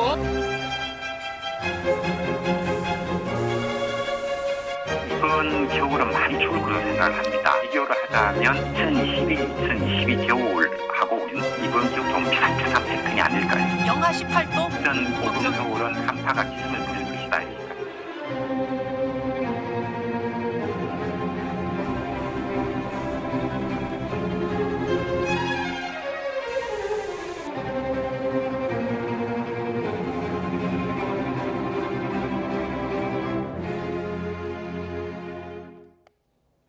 네, 추석 연휴 내내 더웠는데 하루 이틀 사이에 정말 날씨가 확 쌀쌀해졌습니다. 하지만 지금도 한낮에는 한여름처럼 뜨겁습니다. 단풍 구경은 언제 가야 하는 건지, 또 올겨울은 유독 춥다는데 대체 얼마나 추운지 기상청 통보관에게 직접 물어보겠습니다. 우진규 YTN 재난자문위원 화상 전화로 연결되어 있습니다. 나와 계십니까? 네, 안녕하세요. 네, 지난주 정말 여름 같은 추석을 보냈는데 이번 주부터는 가을바람이 불기 시작했습니다. 하지만 낮에는 많이 더운데요. 왜 그런 건가요?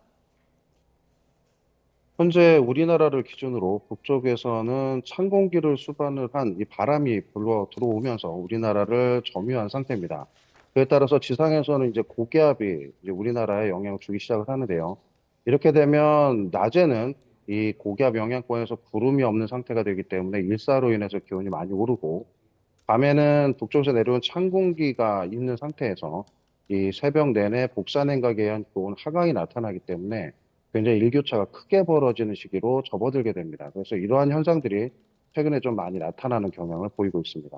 예년 10월과 비교해서 다음 달 날씨 어떨 것 같습니까? 네, 10월 달은 저희가 장기적인 전망에서 보면 평년과 비슷하거나 좀 높은 확률이 있습니다. 하지만 전체적으로 단기적인 기압계 상황이 어떻게 되냐에 따라서 이 평년에 비해서 나타나는 기온이 굉장히 높게 나타나는 것이 덥다라고 표현되기는 조금 어려울 수 있는데요.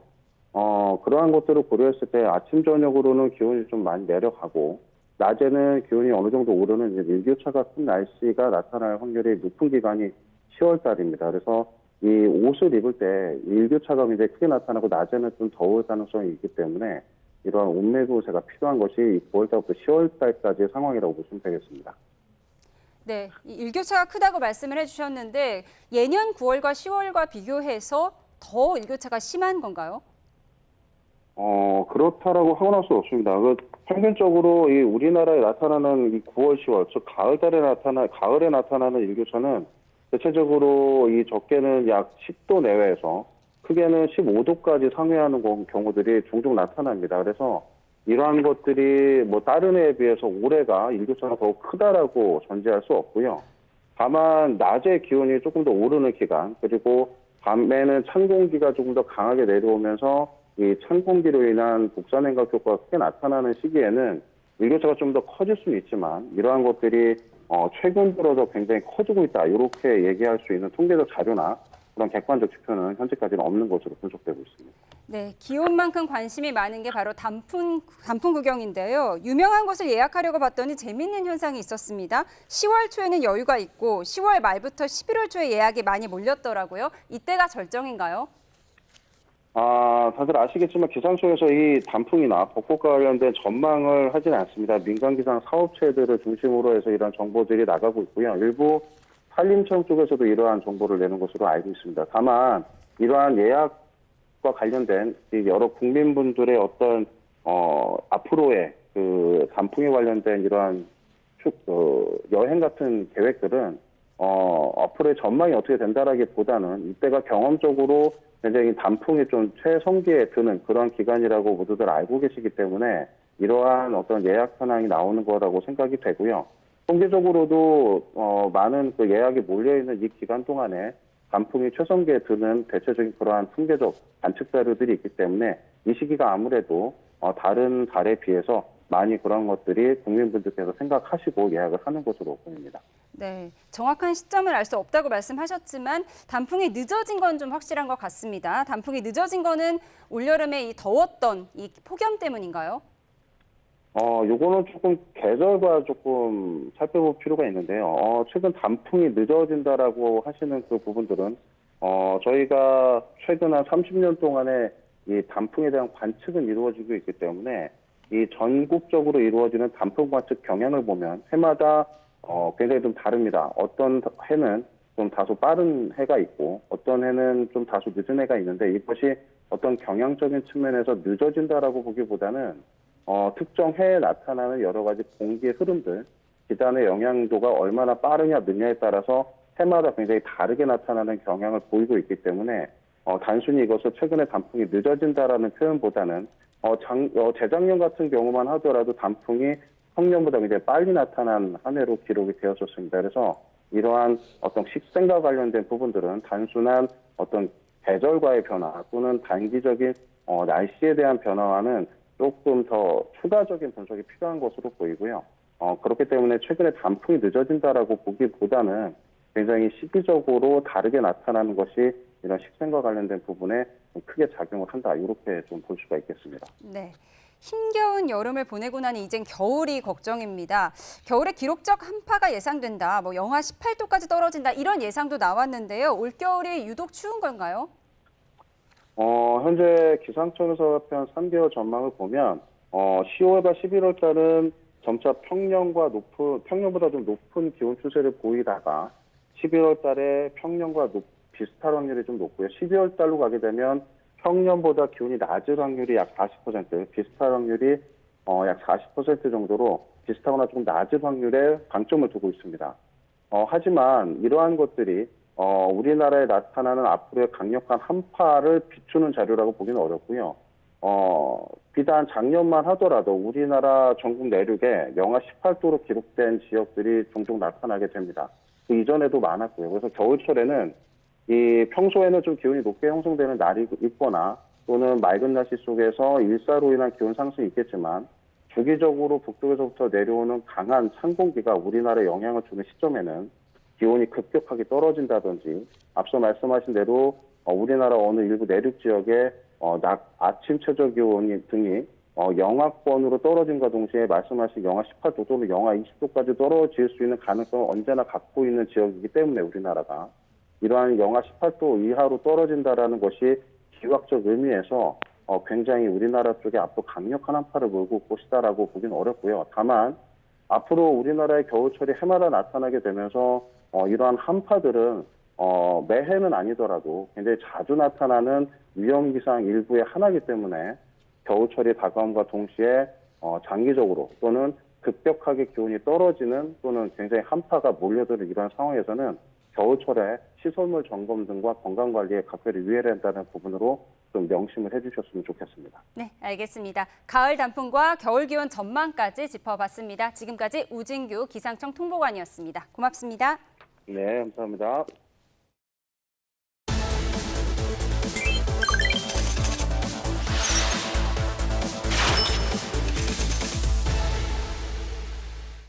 경제 이슈 친절하게 풀어드리는 경제픽 시작하겠습니다. 오늘은 이효은 기자와 함께합니다. 어서 오세요. 어서 오십시오. 자, 첫 번째 키워드는 영상으로 만나보겠습니다.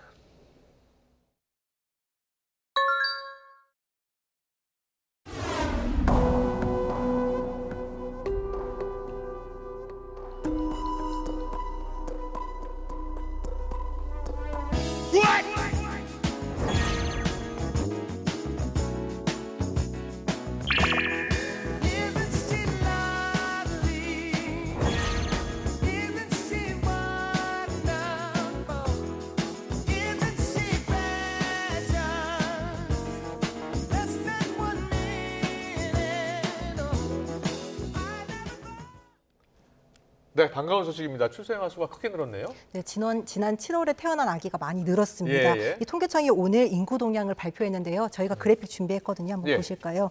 7월 출생아 수는 2만 명이 넘습니다. 이제 1년 전과 비교하면 1,500명 넘게 늘었는데요. 지난 2012년 7월 이후 12년 만에 최대치입니다. 증가율은 더 눈에 띕니다. 1년 전보다 8% 가까이 늘었는데요. 12%대 증가율을 보였던 2007년 이후 무려 17년 만에 최대폭을 기록했습니다. 네. 의외의 반가운 소식인데 이유가 있나요? 네, 일단 직전 달인 6월에는 약간 출생아 수가 줄었었습니다. 이 6월 기준으로 1년 전보다 1.8% 300여 명이 줄었었거든요. 이런 기저 효과가 영향을 준 게 있고요. 물론 반갑게도 주요 원인은 결혼 증가가 꼽힙니다. 코로나19 유행할 때 미뤄졌던 결혼이 2022년 8월부터 늘기 시작했거든요. 이런 추세가 지난해 상반기까지 집중되면서 7월 출생아 깜짝 증가로 이어진 것으로 분석됩니다. 그 통계청 인터뷰 저희가 했는데 한번 직접 들어보실까요? 2022년 8월부터 2023년 상반기까지 혼인 건수가 이제 전년 동월 대비해서 크게 증가한 부분이 있습니다. 그래서 혼인 신고하고 그다음에 첫째아 출산이 보통 평균 2년 정도가 되는데 앞뒤로 해서 이제 지금 7월 달에 이제 그거에 이제 거의 한 2년에 가까워지다 보니까. 네, 또 반갑게도 이런 혼인 건수가 7월에도 18,000건 가까이 늘었습니다. 1년 전보다 30% 넘게 늘어난 수치인데요. 제가 이제 그래픽 준비했는데 7월 기준으로 보면은 관련 통계 집계가 시작된 1981년 이후 가장 큰 폭입니다. 통계청은 이런 추세를 고려했을 때 올해 하반기에도 출생아 증가세가 이어질 것으로 내다보고 있는데요. 이에 따라 올해 합계 출산율도 이 기존 전망치가 0.68명에 불과했었거든요. 이게 0.7명대로 올라갈 것으로 기대하고 있습니다. 네, 출생아 수가 그리고 출생아 증가율이 계속 좋아졌으면 좋겠습니다. 네, 두 번째 키워드 이어서 보겠습니다. 화면 주시죠. 키즈카페 최대 복병 봉봉이 보기와 다르네. 봉봉이면 트램펄린 말하는 거잖아요. 무슨 문제가 있나 봐요. 네, 앞서 이제 말씀드린 저희가 아이를 낳는 것도 참 중요하지만 다치지 않고 건강하게 키우는 것도 굉장히 중요하잖아요. 근데 아이들이 이제 놀러 가는 이제 키즈 카페에서 안전 사고가 끊이질 않고 있는 겁니다. 한국소비자원이 오늘 발표했는데요. 저희가 그래픽 준비했거든요. 한번 보실까요? 지난 2019년부터 지난해까지 5년 동안 키즈 카페 사고는 1,000건이 훌쩍 넘습니다. 1년 단위로 쪼개보면 코로나 유행 기간에 사고가 좀 급감했습니다. 이 감염 우려로 키즈 카페 이용이 줄어든 영향인데 그 이후에는 다시 급증했습니다. 이 지금 키즈 카페 가보신 적 있으실 텐데 예. 놀이기구 굉장히 다양하잖아요. 그렇습니다. 근데 앞서 저희가 키워드에도 뽑았듯이 봉봉이라고 있습니다. 이 트램펄린 사고가 가장 많았거든요. 예. 좀 의외의 결과이긴 했습니다. 무려 370건에 달했고요. 실내 놀이터와 미끄럼틀 사고가 그 뒤를 이었습니다. 네, 트램펄린은 이제 그렇게 높지 않아서 위험하지 않을 것 같은데 왜 사고가 많이 나는 거예요? 네, 그렇게 생각하시는 분들이 굉장히 많죠. 저도 사실 아이를 둔 엄마인데 저희 아이도 이제 트램펄린에서 놀 때는 그렇게 높지가 그렇잖아요. 않으니까 위험하지 예. 않다고 생각을 했었거든요. 그래서 항상 이제 떨어지지만 않으면 된다 해서 옆에서 지켜보기만 했었는데 사고 유형을 보면 이런 방심은 금물인 것 같습니다. 네. 이 아래로 떨어져서 뭐 팔이나 다리가 부러지는 경우도 있었지만 트램펄린 이 자체에서 뛰다가 이 다리가 잘못 꺾여서 사고를 당하는 경우도 있었고요. 예. 그리고 이 트램펄린 테두리를 보시면 쇠로 돼 있습니다. 예. 이 쇠에 부딪혀서 그럴 수 다치는 있겠네요. 예. 경우도 있었거든요. 이 사고를 당하는 아이 나이대를 보면 1살에서 3살이 가장 많습니다. 40% 정도를 차지했거든요. 예. 그러면 아직 그 나이대 아이들은 좀 걷는 게 서투른 경우들이 많다 보니까 이 사고 좀 빈도가 늘어날 수가 있는 거고요. 예. 그리고 또 사고가 나면 또 크게 다치게 되는 경우들이 많은 겁니다. 네. 이에 한국소비자원이 주의를 좀 당부했는데요. 이 키즈 카페에서 미끄러지지 않도록 이제 미끄럼 방지 양말을 꼭 신겨라 이런 좀 당부를 했고요. 예. 특히 트램펄린 같은 경우에는 되도록 한 번에 한 명이 타는 걸 추천하긴 했습니다. 그렇군요. 왜냐하면 이게 예. 반동, 이렇게 체중에 따라서 이 반동력이 달라지잖아요. 네네. 그러다 보니까 만약에 여러 명이 이용한다면 이 비슷한 체중에 같은 연령대 아이들이 좀 탈 수 있게끔 이 시설에서도 좀 그런 감독을 해야 된다 이런 조언을 했습니다. 네, 조심해야 될 것 같습니다. 다치지 않도록요. 안전장치도 더 마련됐으면 좋겠어요. 네, 그렇습니다. 네, 잘 들었습니다. 세 번째 키워드 볼까요?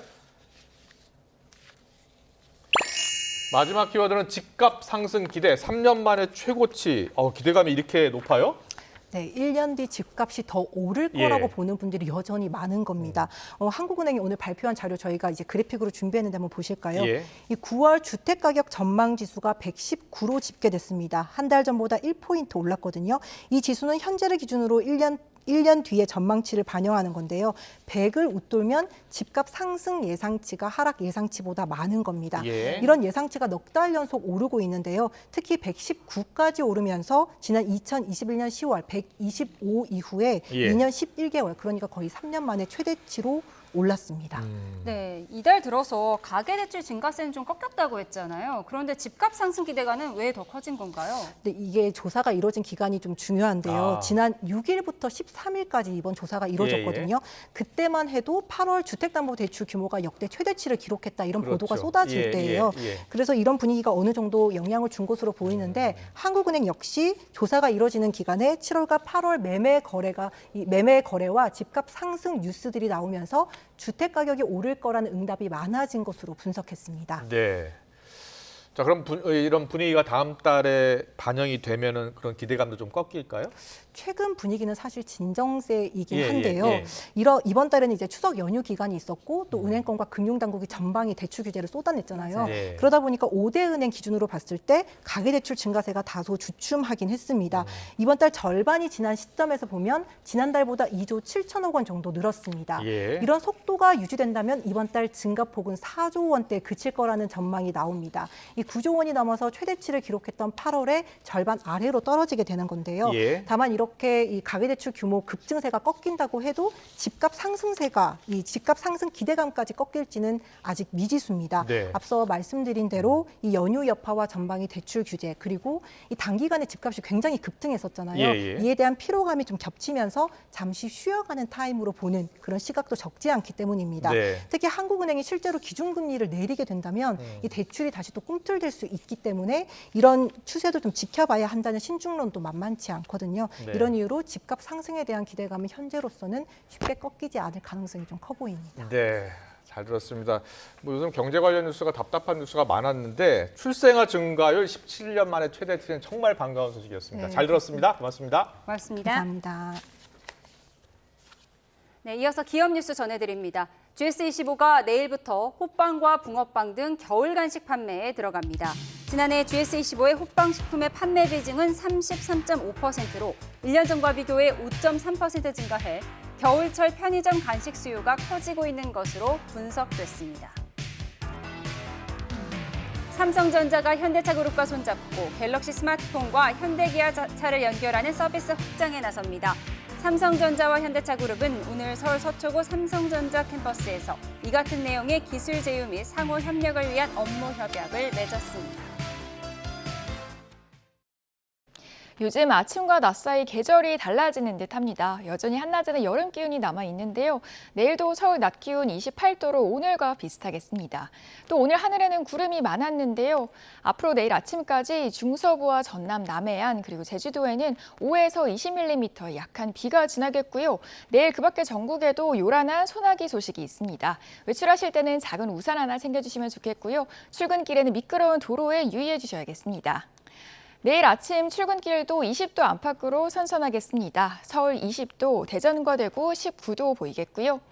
낮에는 오늘과 비슷한 늦더위가 나타나겠습니다. 서울과 광주 28도, 대구는 30도까지 오르겠습니다.